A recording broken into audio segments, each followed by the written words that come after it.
اهلا بحضراتكم، يا رب تكونوا دايما بالف خير وكل عام وانتم بصحه وسعاده، وعيد اضحى مبارك على الجميع. بعد كلامه على النادي الاهلي، خالد الغندور بيثبت لي ان هو فعلا لا حافظ ولا فاهم، وعلى الله حكايته. والغرض من كلامه وتصريحاته انه يعمل لقطه كده ويعمل فتنه ما بين جمهور الاهلي وجمهور نادي الزمالك. وهقول لك هو قال ايه وهنرد عليه ويا رب يفهم. وهروب تريزيجيه هقول لك مين قال القصه دي. ولاعب نادي الزمالك السابق بيصدم نادي الزمالك وجمهوره بهذا القرار وبهذا الرد، مع انهم والله مفهمينا ان هو عاشق للزمالك وجمهوره.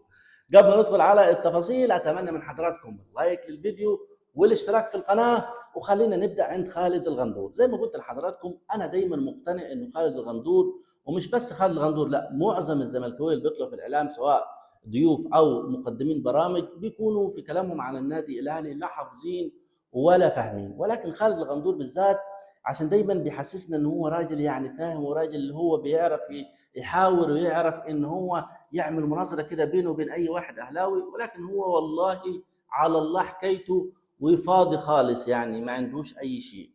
ودايما بحس انه كلامه في الاعلام، في برنامجه، على صفحته، في اي شيء، في مكان، الغرض منه ياخذ لقطه، والغرض منه انه يعمل جدل كده وفتنه ما بين جمهور الاهلي وجمهور نادي الزمالك، وفي الاخر هو المستفيد يعني بالريتش ومشاهدات لفيديوهاته. اخر التصريحات بتاعت خالد الغندور دي كانت على صفحته الرسميه. ايه بيقول انه الخلاصه فيه، عشان كلام اهبل كتير يعني، بيقول بعد فوز الزمالك بالدوري هل سنرى اعلانات للاعبي نادي الزمالك وعقود رعايه لنادي الزمالك؟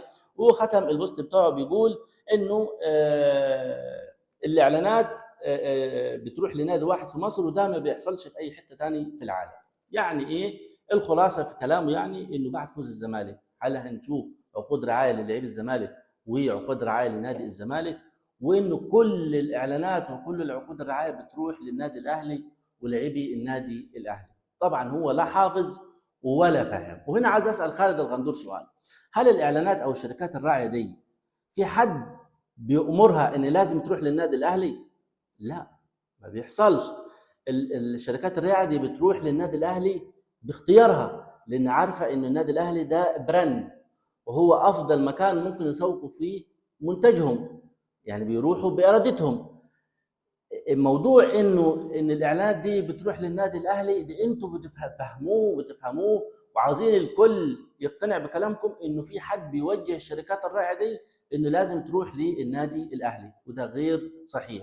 يعني مثلا انت لو صاحب منتج معين، شركه بتنتج منتج معين او سلعه معينه، بالطبيعي جدا انك انت هتروح للنادي الاهلي بسبب شعبيته، بسبب جماهيريته، بسبب انه بيروح كاس عالم الانديه، بسبب دوري ابطال افريقيا. هتقول لي طيب ماشي جميل، لما النادي الاهلي السنه دي طلع من دوري ابطال افريقيا، والسنه الجايه هيروح الكونفدراليه وخسران الدوري. هقول لك والله انه الموضوع برضه مش موضوع موسم وخلاص. يعني السنه دي من اسوأ المواسم للنادي الاهلي عبر تاريخه، بطوله واحده اللي هي السوبر المصري، ومع ذلك النادي الاهلي بيعمل عقد رعايه هو الاكبر في تاريخ الكره المصريه من اول ما تم انشائها، اللي هو عقد رعايه فودافون، حوالي باكثر من مليار و300 مليون.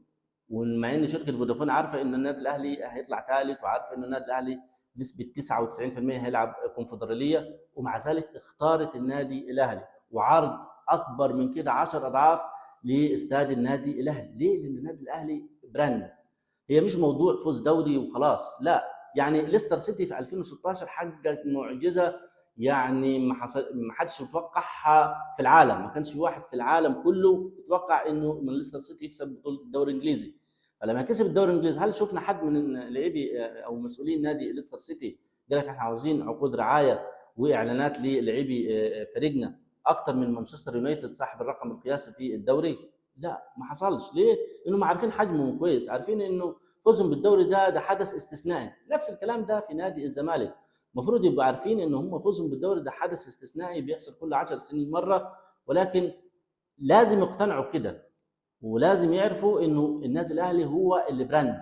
الشركات دي بتروح للنادي الاهلي عشان النادي الاهلي، اسم النادي الاهلي، مش هم بياخدوا على حسب الموسم، النادي الاهلي السنه دي بطل الدوري يبقى انا اروح اقدم عرض رعايه للنادي الاهلي، لا السنه الجايه مش بطل الدوري يبقى ما اروحش، لا. النادي الاهلي هيفضل النادي الاهلي لغايه يوم يبعثون، زي ما قال الشوالي في تعليقه وقال الايه القرانيه الى يوم يبعثون. وفعلا النادي الاهلي هيفضل الى يوم يبعثون. هو النادي الاهلي هو اللي براند وصاحب الشعبيه الاكبر في مصر والوطن العربي وقاره افريقيا كلها، ومن المصنفين على مستوى العالم.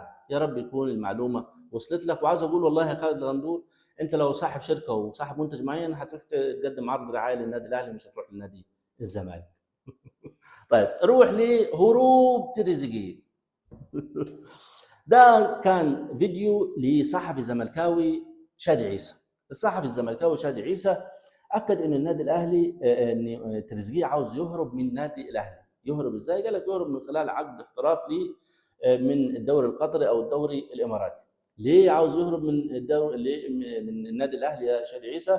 قال لك لان النادي الاهلي هيلعب في الكونفدراليه السنه الجايه. هو على فكره يعني بيفتح نفسه بنفسه من خلال كلامه.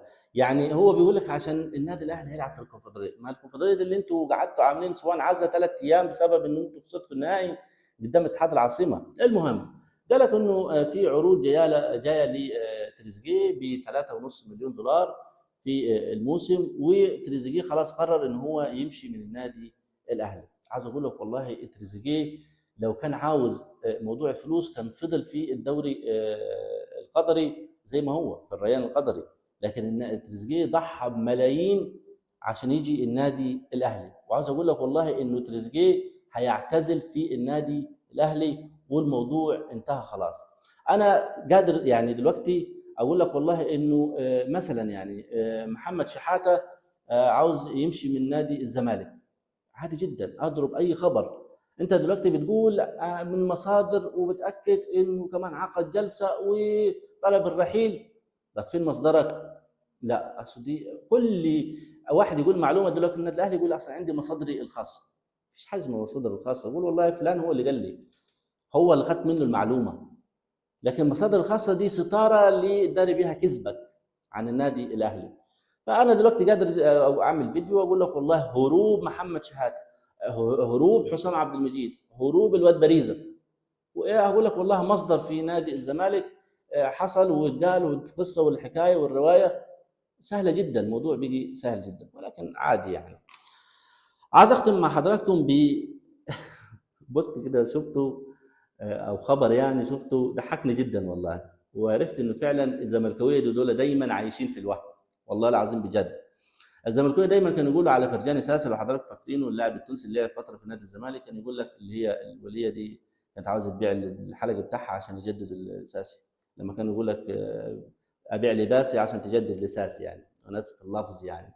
المهم كان يقول لك دايما انه ساسي ده عاشق لنادي الزمالك وعاشق لجمهور نادي الزمالك وزملكاوي من صغره وابن متعقبه والكلام ده كله.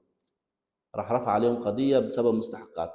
قال لك برضه عاشق لكيان نادي الزمالك وجمهوره، وهو وكيله اللي عمل كده، ولكن هو هيجدد مستحقاته مع نادي الزمالك.